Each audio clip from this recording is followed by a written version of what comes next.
I will no more remember your sin. आज के बाद मैं कभी तेरी गलती को याद नहीं करूंगा, क्योंकि आपने अपनी गलती देखी, प्रभु के ऊपर डाली और प्रभु ने उसको ले लिया। जैसे चूसक पंप हवा को चूसता है ना, वैसे ही दुरात्माओं को और अंधकार के कामों को जो अधिकार के रूप में आपके अंदर हैं, प्रभु का अभिषेक चूस रहा था, चूसक पंप के समान। एक पंप हवा डालता है और एक पंप हवा चूसता है। तो पवित्र आत्मा आपके अधिकारों को जो दुष्ट ने डाला था ना, उसको चूस रहा था, चूसक पंप। और उसने ये कहा कि मैंने तेरे अपराधों को मिटा दिया है और अब उसको दोबारा याद नहीं करूंगा। ये बात गले में, माथे पर गले में तख्ती बना के लटका दीजिएगा और ये कहिएगा कि मेरा प्रभु अब मेरी गलतियों को याद नहीं करेगा। समझ में आ गई बात? वाह वाह वाह वाह। ऐसी वाली बातें जो है ना, एक जगह और लिखी हैं, इब्रानी की किताब और उसका 8वां अध्याय और उसका 12 पद। इब्रानी 8:12।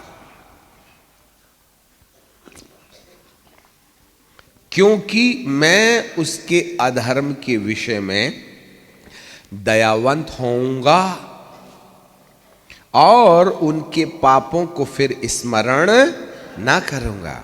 अब देखना, अब आप ये मत कहना कि ये तो बातें पुराने नियम में लिखी थी, परंतु बाइबल नए नियम में भी ये बातें लिख करके कहती है, I will no more remember your sin. मैं तेरे पापों को याद नहीं करूं। अब एक बात बताइए, अब हमको एडवांस में आपको एक बात कहते हैं, देखिएगा, आप अपनी गलतियों को, हमारी गलतियों को प्रभु ने तो माफ कर दिया और उसने अपने चित्त से निकाल दिया। इसको थोड़ा ऊंचा करो। अपनी हमारी गलतियों को, वो धर कर नहीं धर वाला, हमारी गलतियों को उसने निकाल दिया। अब दुष्ट आएगा तुम्हारे पास, कैसा रे, डिवोर्स ले ली क्या, है ना, ऐसा बोलेगा, है ना, पापी कहीं का, तू, तेरे को कौन बोला धर्मी है, हाँ, ऐसा बोलेगा दुष्ट। और हमको पुरानी बातों को याद दिलाएगा। याद रखना। एक बात बताइएगा, जब वचन ये बोलता है कि मैं तेरे अपराधों को मिटा दूंगा और दोबारा याद नहीं करूंगा, ये बात प्रभु बोल रहे हैं, और यदि तुम उसको याद करो तो परमेश्वर के बाप हो क्या, है कि मां हो? अरे जिसको प्रभु याद नहीं करता उसको होते कौन हो तुम याद करने वाले? जरा ध्यान से सुनिएगा, जब प्रभु उसको याद नहीं करता तो आप हो कौन उसको याद करने वाले? हो कोई? नहीं हो तो करोगे क्या? नहीं करना। और जैसे ही आपके माथे पर है मोबाइल चोर, तो आपको बस वही कुत्ता पानी में गिरा तो कैसे करते हैं, ठीक है कि नहीं? इसका मतलब है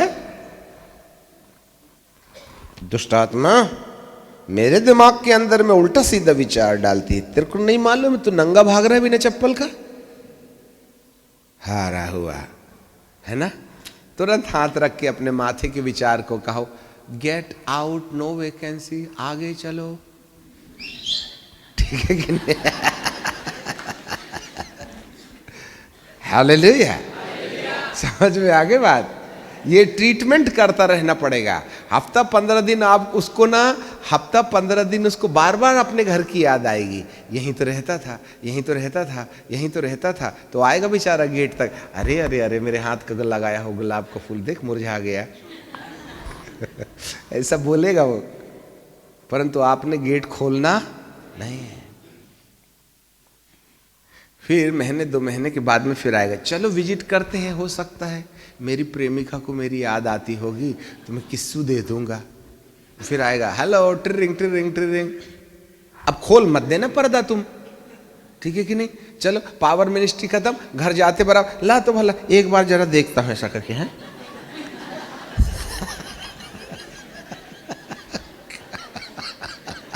वो कहे अरे खुला रे बाबा दरवाजा, ए रामो सामू कालो जल्दी आओ। सब जितने बाहर गए थे, हम किसी से कम नहीं,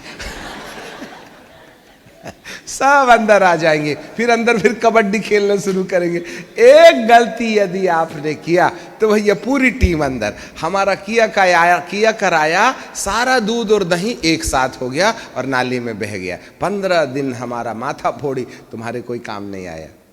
इसलिए आपको ये लड़ाई लगातार लड़ते रहना है। दोबारा पाप मत करना, नहीं तो ऐसा ना हो कि इससे भी बड़ी बीमारी तुझसे तेरे ऊपर में। अब ऐसा, अब अंकल जी आपने तो बोल दिया दोबारा पाप नहीं करना, धरती में तो ऐसा कोई आदमी है ही नहीं जो दोबारा गलती ना करे। मुझको मालूम है आपसे गलती होगी, इसका मतलब उसको ऐसी नहीं छोड़ देना। गलती हो भी गई ना तो तुरंत प्रभु आज थोड़ा सा पैर पटरी, मेरा चक्का पटरी से उतर गया ना, क्षमा करोगे क्या? हाँ ठीक है अब नहीं उतारना, ठीक है ना, ओके। जैक लगा, स्वर्गदूत लोग जरा जैक लगा पलटा दे रे बाप ठीक से,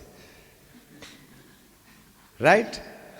हाँ, आप उसको कोने में मत छोड़ देना, नहीं तो आवाजाही जारी हो जाएगी। याद रखिएगा, संभव है मनुष्य से गलती हो जावे, परंतु आपको जैसे हम क्या करते, डॉक्टर लोग क्या करते हैं, जैसे पेशेंट को देखे बाजू में ऐसा रहता है, टॉवल दो, हाँ ठीक है, तो ऐसे तुरंत ऐसा हाथ धोते हैं, पोंछ लेते हैं, ठीक है। फिर कलम उठाएंगे, हाँ क्या नाम है? रमेश, ठीक है ना। फिर उसके बाद में उसको भी टेस्ट वगैरह किए, तो फिर क्या करते हैं, फिर हाँ से हाथ धोए, आइए कविता जी आइए, ठीक है। वो हर पेशेंट को छूता है तो हाथ, ऐसे ही अपन भी पाप को छुए ना तो हाथ जरूर धो लेना, नहीं तो लिपट लेगा उसका जर्म से। हालेलुया। सो पानी और टॉवल तो हर समय पास में रखना तुम, समझ में आ गई बात। इसका मतलब है ये क्षमा मांगने का जो काम है वो आखिरी तक जारी रखना पड़ेगा, गलती होने पर, रोज रोज नहीं। अब पुरानी बातों के लिए क्षमा मांगने की आवश्यकता नहीं है। आज के बाद यदि कभी हो गई तो गारंटी नहीं है करना चाहिए करके। अब हम तुमको स्वतंत्रता नहीं दे रहे कि हो जाएगी, अरे बोले तो थे चांस था, हो ही गई थी, मांग लूंगा ना, नहीं तो पता चला ये सूत्र समीकरण पाप करने के लिए अच्छा आइडिया हो जाएगा तुमको। एक बार करेगा प्रभु क्षमा, 2 बार करेगा, 3 बार करेगा, उसके बाद बोलेगा ए पानी सिर के ऊपर निकल गया, अब नहीं करेंगे। फिर हमारी भी दुआ असर नहीं करेगी तुम्हारे ऊपर। यदि कोई जानबूझ करके पाप करता रहे तो फिर उसके लिए बलिदान बाकी नहीं है। इसी में तो है इब्रानी की किताब में, और उसका 10वां अध्याय 29 पद को देखिए, पढ़िएगा। तो सोच लो वह कितने और भी भारी दंड के योग्य ठहरेगा, जिसने परमेश्वर के पुत्र को पांवों से रौंदा है, हाँ आप पवित्र जाना है, अनुग्रह की आत्मा का अपमान किया है। समझ में आ गई? हाँ, अब ऐसा कौन करता है मालूम है आपको? अब जरा 6वां अध्याय में आ जाए और उसके 4थे पद में आ जाए। 6वां अध्याय 4था पद, क्योंकि जिन्होंने एक बार छुटकारा पाया है, जो छुटकारा पाने और वरदान पाने का अनुभव पा चुके हैं,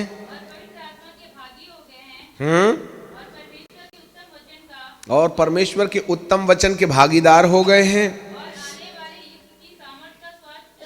और जो जिस राज्य के बारे में हम बता रहे हैं उसके बारे में जान चुके हैं, यदि वे भटक जाएं तो उन्हें मन फिराव के लिए नया बनाना कठिन है। एक बार यहां से जाने के बाद यदि आपने अपनी पुरानी आदतों को रिपीट करना शुरू कर दिया तो धरती पर कोई दूसरा प्रचारक आपको बदल नहीं सकता। इसलिए दारू छोड़ दिए हैं आपने, यदि तमाक छोड़ दिए हैं, यदि आपने गुटखा छोड़ दिए हैं, यदि आपने मोबाइल में इचिक बिचिक करने वाला मामला छोड़ दिया है और आज निश्चय कर लिया है कि आज के बाद मैं ये फालतू की चीज में नहीं करूंगा, और यदि इसको आपने दोबारा किया तो फिर नया बनाना कठिन है, क्योंकि शैतान तुम्हारी बुद्धि को जठर भिंडी के समान कर देगा जिससे सब्जी पकने वाली नहीं। सच्चाई की पहचान प्राप्त करने के बाद यदि कोई जानबूझ करके भटक जाएगा तो उसके लिए कोई बलिदान बाकी नहीं है। इसलिए अनजाने में गलती हो सकती है, पर जानबूझ के यदि अपन गलती दोहराएंगे, हे प्रभु आपने तो वचन में पास्टर जी के द्वारा कहा था गलती हो जाए तो माफ़ी मांग लेना, ऐसा करता हूँ आज गलती कर ही लेता हूँ, कल मांग लूँगा माफ़ी। प्रभु कहेगा ना ना ना, अनजाने में हो गई तहाँ तक तो ठीक था, तू तो जानबूझ के कर रहा है, इसलिए इसका कोई बलिदान। गुस्से गुस्से में आपने गाली बक दिया, गुस्से गुस्से में आपने हाथापाई कर ही दी, आप अनियंत्रित हो गए थे, आप नहीं चाह रहे थे हाथापाई करना, हो गया आपसे, उसकी माफी है। पर जानबूझ के मारिएगा तो उसकी कोई माफी नहीं।